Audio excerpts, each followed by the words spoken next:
Hey everybody, it's me, JTJ, and I am coming back to you finally with another breakdown of Beavis and Butthead The Revival Season 3, Episode 1, 2, 3, 4, AK. Yes, and I know I'm a little tardy to the party like Ed Hardy with this one, but I have to be completely honest with you.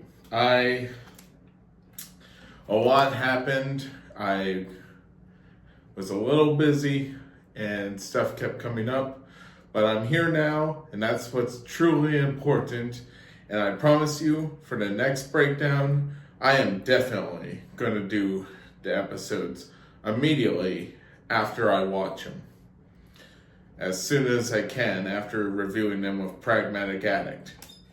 And, before I get too into this breakdown, I just need to tell you guys, and I hope Mike Judge is watching this, or somebody who knows Mike Judge, preferably a neighbor, a friend, that one guy who sees him coming to the deli every day, maybe that chick he still talks to that he used to date back in high school, and now he just calls her up on the phone every now and then, and they chit chat for a bit,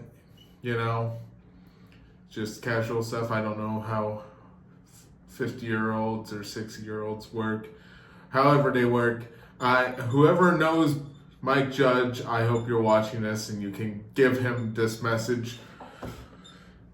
It is such bullshit that you have to have cable just to watch these episodes, first off. Last time, and the time before that, you only needed Paramount Plus. But now I am struggling to figure out how I'm going to watch these episodes. There's a nice guy on YouTube who's putting them up for free, but the quality is bad.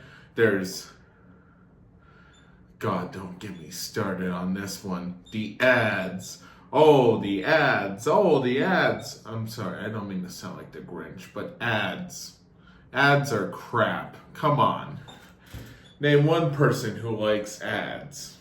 I mean, I know I probably did a whole video talking about ads, but it's one thing with YouTube, it's another with this. Anyway, yeah. So let's get into it. Also, before I forget, if any of you know a better way for me to watch Beavis and Butthead in good quality and not have to struggle to watch them, please let me or Pragmatic Addict know in the comments below on this video or his video. Anyway, let's get into it. So the first thing I want to talk about is where the hell did Beavis get this apple? Where did Beavis find this caramel apple? I'm not gonna lie, they usually have them at fairs or sometimes on a boardwalk. And I don't think they live near the boardwalk. And I'm pretty sure the fair wasn't in town. And in order for Beavis to have acquired this at a fair, if there was a fair in town, he would have had to have, I don't know, either bought it, or knowing Beavis, he probably saw someone throw it on the ground because they don't know how to eat it. Because, let's be honest, those things are fucking hard to eat. You ever had those? Let's be honest, those things are hard to... Do you chew on them? Do you lick them? What do you do with them? What are their purpose? How do you eat a caramel apple? I always had trouble with those as a kid. I tried to chew on them. I tried to lick them. It's all confusing. Do you have to eat them the second they're caramelized or whatever? How do you eat those? Someone please tell me in the comments if you know how to eat them. Also, I want to point out that also in this episode, they reference Forrest Gump. And, of quite frankly, it was kind of a fun reference that you hear it played in music as Beavis looks at himself in a reflection. It sounds similar to when Forrest was running and his leg braces fell off, and well, you know the rest if you've seen the movie. Well, it's my favorite movie of all time. Anyway, yeah. Also, I want to point out that I think my judge might have a weird teeth fetish. Like he has a thing for teeth. Like he has this weird fetish for teeth and gums, because you see a lot of Beavis just licking his teeth and looking at them and just sticking them out on the camera. Not that there's a camera, but you know what I mean. It's kind of reminiscent of when Peggy showed Carolyn how to eat a sandwich without smearing her lipstick. And you just see that close up and you're like, ugh. It's kind of gross. I'm starting to think that my judge might have a weird teeth obsession. If there's anything else you may have caught where Mike Judge may have did some emphasis on teeth, let me know, because I hope we don't have a Mike Judge controversy on his hand with teeth. I hope he doesn't just like go looking at his employees' teeth, not gonna lie. But yeah, we also see Cody for the first time in this episode. And I guess Cody hasn't forgotten what happened last time. I definitely don't remember. I didn't forget what happened last time. Me and Pragmatic Addict haven't forgotten. And I know 8-Bit probably hasn't either. Oing, oing, oing. Oh, God. Broccolini. It's so cringe. It's so accurate. I love this. They're taking the PS5 with them. Hell yeah, butthead. He's just like, this is payment, so they never come back. Well, Yeah. But I'm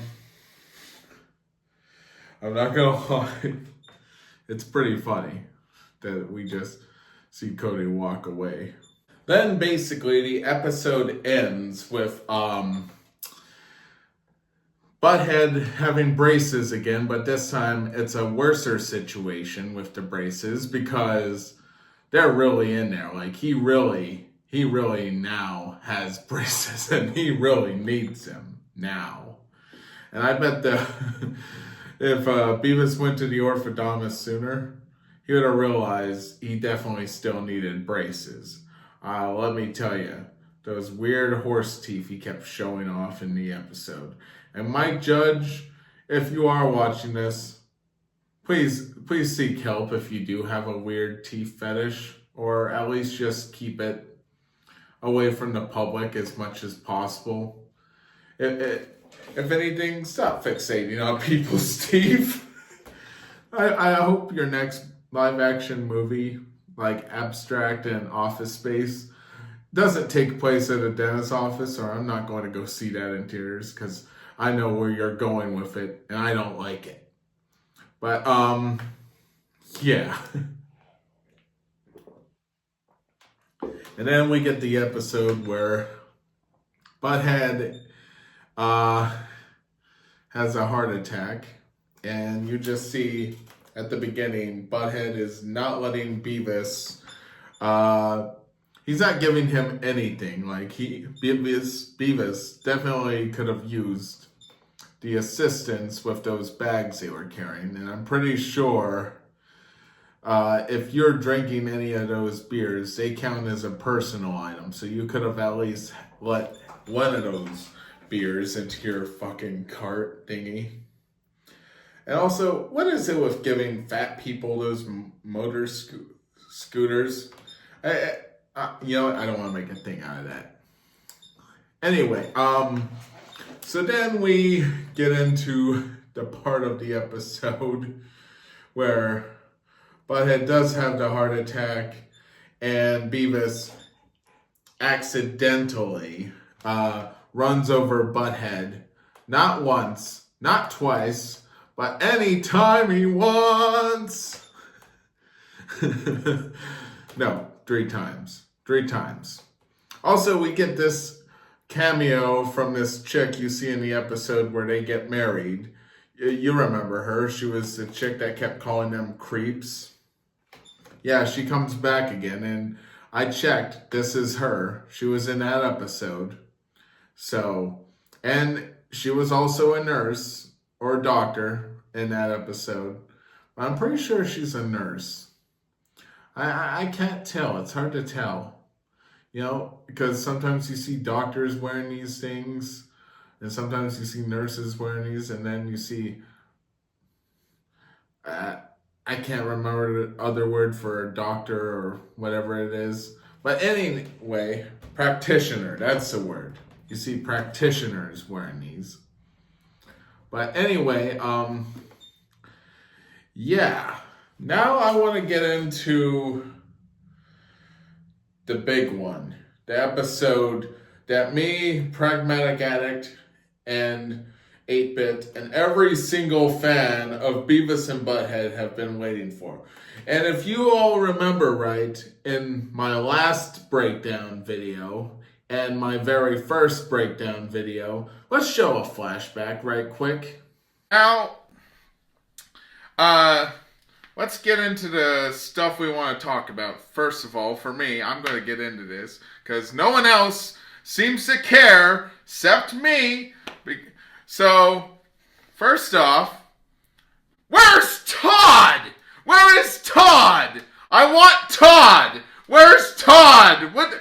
They could have showed him in the future episodes. Where was Todd?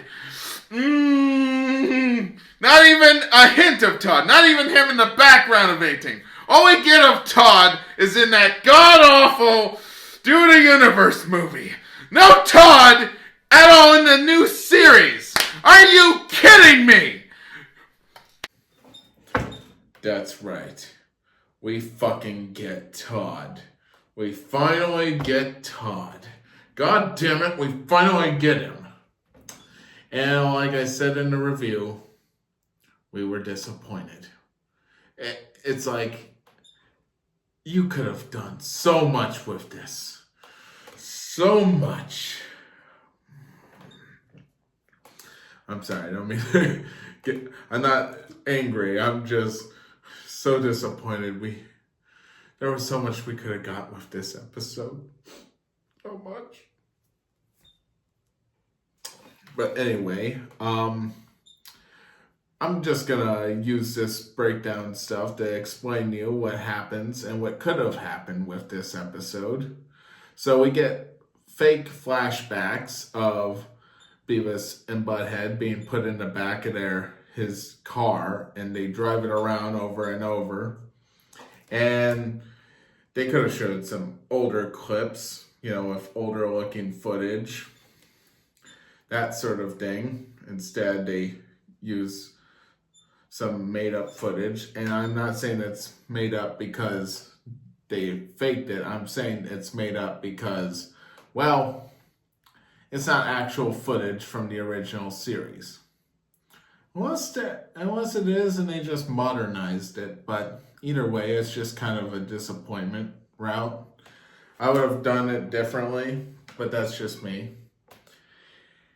And then we see that Todd has probably been a plumber since, you know, the old days back in the 90s with the original Beavis and Butthead. He'd probably been doing this for a really long time, and now he's a 50-year-old who, I might add, kind of aged. Actually, I can't say horribly, but he's still a plumber, and it's kind of like, damn, he didn't really do much with his life except become a plumber, which actually, weirdly enough, is a pretty big industry right now. A lot of plumbers are making a lot of money, so he might be killing it. That might not be his only plumbing van. That might just be one of 20 for all we know. But we probably will see more of it maybe in the next season or maybe in further episodes. Who knows? But what they could have done instead of send Beavis and Butthead on a wild goose chase is you just see Todd trying to show them how to do this plumbing stuff, and then he winds up getting frustrated and angry, and they keep messing up the house, and then you just see it finally this finally happened. The person who hired him to do the plumbing for the house not only fires him, but sues him for the damages he caused by having Beavis and Butthead help him. And then he decides to do what he did in the old days and drive them in the back of his van and then ditch them. That would have been funny. Mike Judge, if you are watching this, hire me as a consultant writer on Beavis and Butthead. I could probably get you tons and tons of laughs. You know, you'd probably be getting 50 seasons left and right of Beavis and Butthead, and you could just do whatever you want with King of the Hill. Just saying. Also, I wouldn't mind helping you with King of the Hill. Also a huge fan of that. So if you are watching this, or at least Pragmatic Addict, he would probably do a much better job of the Beavis and Butthead one. I can't say the same for the King of the Hill. He's not as big a fan of King of the Hill as I am, but what do I know? So then we get into the AI episode, and it starts off with Van Treason, as usual, complaining about something, but this time it's not an environmental issue, it's more of a social issue, which is probably what the AI issue is. It's more of a social issue than it is an environmental issue, but give it time. It's going to work its way up to being an environmental issue, if James Cameron is correct. But what I want to point out is most of the time when Van Treason is giving these lectures, he kind of gives Beavis and Butthead the wrong idea. And it's like, at this point, they seem to be those students you focus on the most, right? So wouldn't it make more sense to not bring it up in front of them, and maybe the students you know for sure are using AI, instead of singling them out and exposing them to the entire class, because maybe not all the class is using AI, and they're probably making assumptions in their head who probably is, and making jokes about it in the cafeteria. How about you just tell those students quietly before class, hey, I need to talk to you about something after class today, so don't be quick to head on out just yet. But I'm getting too carried away. So they find, like I said in the review, or like me and Pragmatic Addict said in the review, they find a